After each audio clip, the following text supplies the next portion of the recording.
What's the situation there now? Well, it's been 72 hours since the first large explosion, and Mount Pinatubo continues to pour hot ash and rock into the air.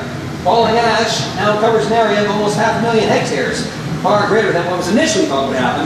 Pieces of rock, some as large as 4 centimeters in diameter, are raining down over a wide area.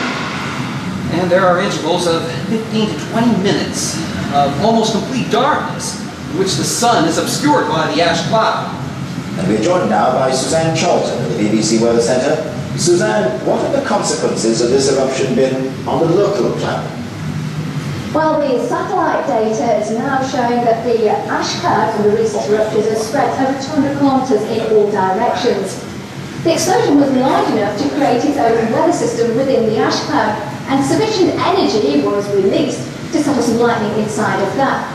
In the longer term, there may be enough ash in the atmosphere to bring a drop in temperatures globally in years to come.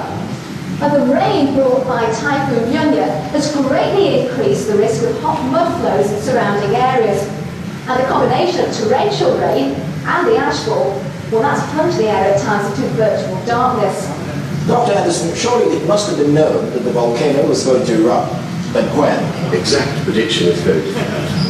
The first signs of unrest were recognized 10 weeks ago when steam explosions were observed. And these were followed by a series of previously unseen steam vents appearing on the mountain. The Philippine Institute of Volcanology and Seismology then set up a portable seismograph which recorded a high level of activity, fluctuating between 10 and 140 earthquakes a day. That's right. Scientists from the Philippine Institute of Volcanology and Seismology and the United States Geological Survey have been working together for a number of weeks to monitor the volcano, measuring the extent of the prehistoric volcanic activity, helped them to create a hazard map. Previous eruptions have been dominated by large explosions, and evidence of old pyroclastic flow deposits were found up to 25 kilometers from the summit. If they knew something of the dangers, why wasn't something done about it? Pressure on the survey team had been growing over the past weeks for a prediction of the time of a major eruption. An incorrect assessment could have led to thousands of deaths, but premature or overstated warnings are unnecessarily disruptive and lead to disbelief. So establishing credibility in the alerts is vital in the case of a true emergency. And yet there are over 200 dead and the number continues to rise.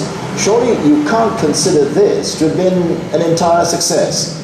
The accuracy of the scientific prediction of the volcano's activity has actually helped more than 20,000 people to escape what is believed to have been almost certain death. Unlike many other natural hazards, volcanoes commonly do give advance warning of their activity. The monitoring and emergency preparations which took place before the major eruption have shown how loss of life can be minimized. Dr. Anderson, thank you very much.